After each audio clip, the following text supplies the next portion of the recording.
The city budget amendments form has been moved to the new online budget system, whereas previously it was completed in the spreadsheets in an Excel spreadsheet format that was downloaded off the Department of Management website.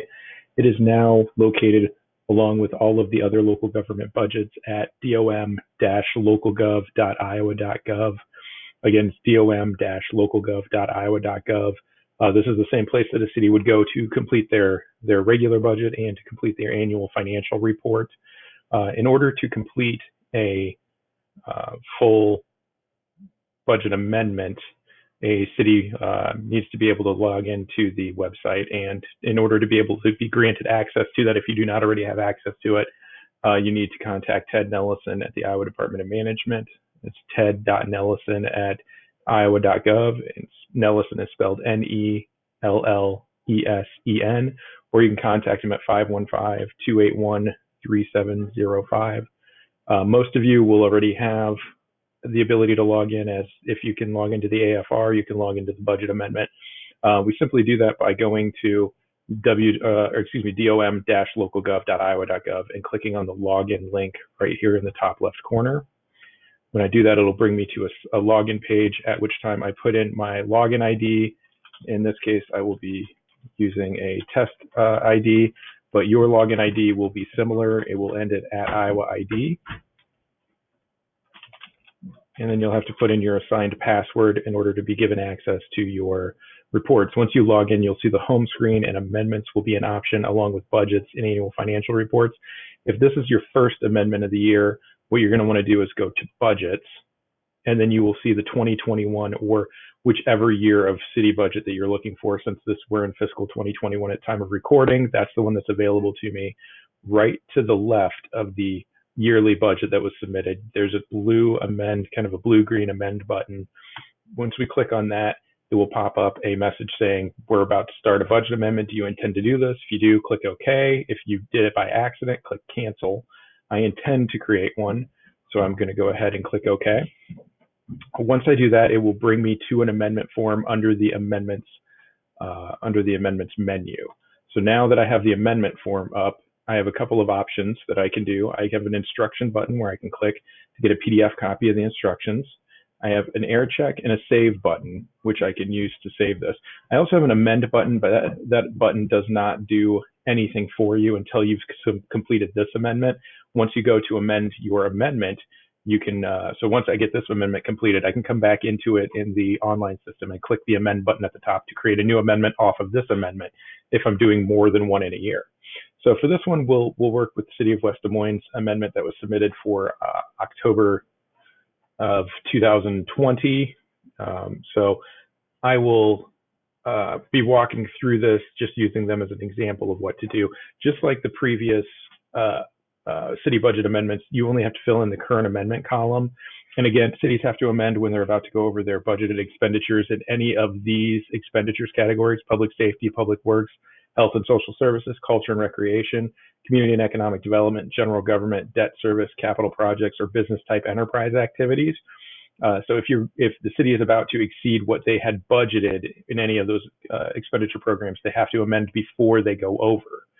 You can also at the same time amend your revenues if you're doing a budget amendment for your expenditures. But the thing that will drive whether or not you need to do an amendment is if your expenditures are going to be exceeded. So in the case of the City of West Des Moines, they were making an amendment to expenditures and revenues. So we're going to fill that in quick.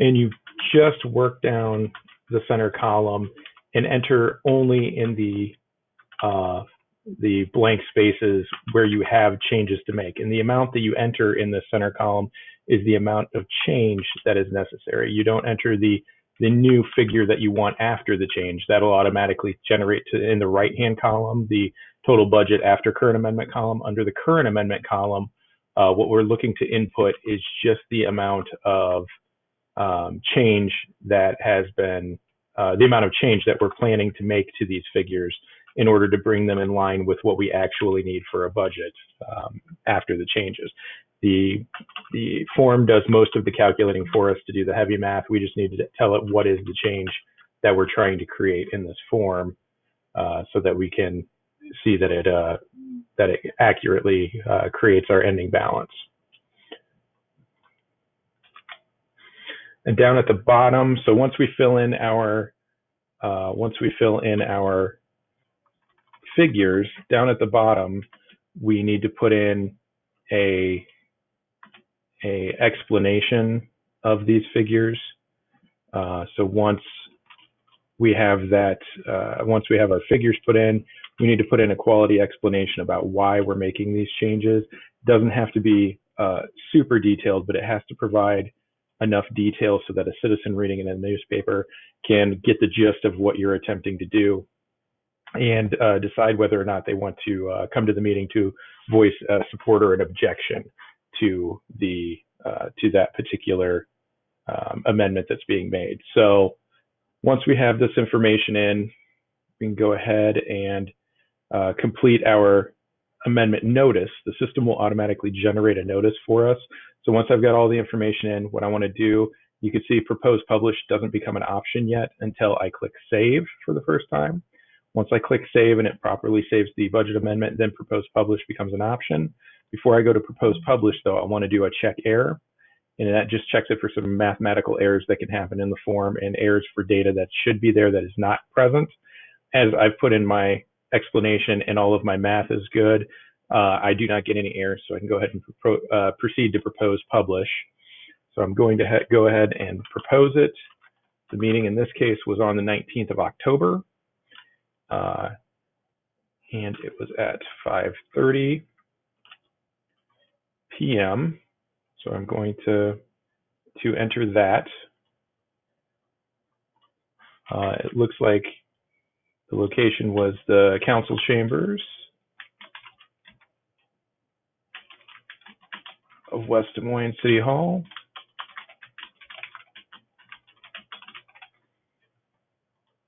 Put in the name of a contact person who's going to answer questions. Generally, this is going to be either the city clerk or the city finance director. In some cases, it may actually be the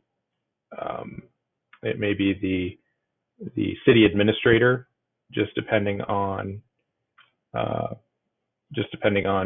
who wants to be responsible for fielding questions should they arise in the public. I'm going to use my own phone number as the phone number for right now. Once I hit that OK or that proceed button, the system automatically generates a notice of public hearing form that will pop up in your system. It'll automatically save to your system in the downloads folder.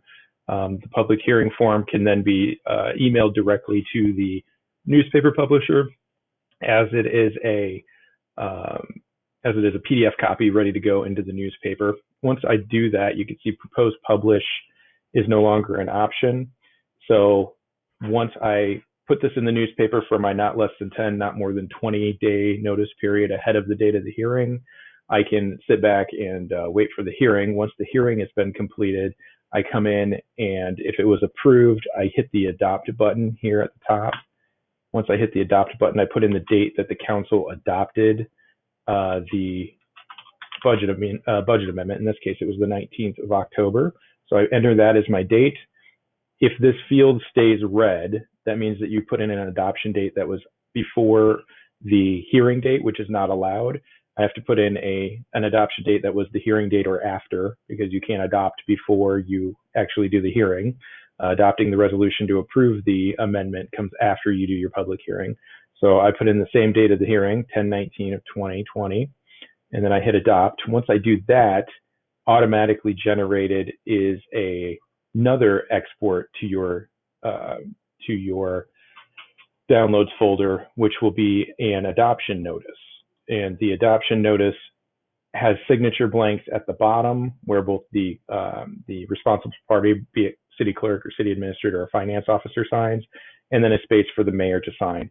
This paper copy still goes to the county auditor along with your proof of publication once you receive it from the newspaper, or your affidavit of posting if you're a posting city. Those go to the county auditor on paper, as they always have. There is no further submission of the electronic copy, because once you do the adopt, you can see everything locks, and now it has been submitted to the state. So now it will be ready for the county auditor to proceed with certifying it to the Department of Management, at which point I will see it and I will finalize it. This will then become your operating budget for the current fiscal year. So you would need to make sure that you reflect all of these changes in your internal accounting, and you need to make sure that you're reflecting this as your operating budget on the AFR for the next fiscal year when you complete it for fiscal year 2021, as this becomes your new budget, superseding the budget you previously had passed. If you need to recreate any of the files, just like in the AFR system, any of the output files, you can recreate them just like in the AFR system and in the budget system up here using the print button. Use the drop-down button right on the side. It will give you print publication notice to send to the newspaper, or print adoption. When you click one of these, it will automatically create the output PDF file for you and save it in your downloads folder. So you will have that ready to go. Once you're done with this, you can exit out. And if I go back to amendments, I will now see that I have one amendment available that has been adopted. It tells me when I created it, when it was publicly heard, when it was adopted, and then once it's certified by the county, that will show up here as well. Once I have sent out my amendment and it gets certified, it will show up on the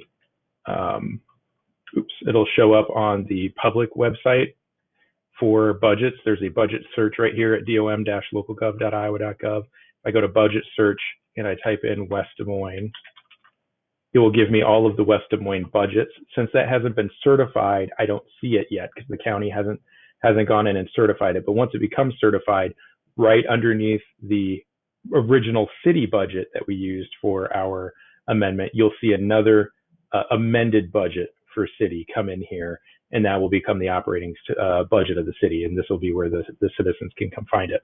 If you have any questions about this process, like I said, there's a written instruction guide in there under the instructions button. Otherwise, you can contact Ted Nellison at the Iowa Department of Management. Again, ted.nellison, Nellesen, at iowa.gov. Is where you can reach me, or you can call me at 515-281-3705.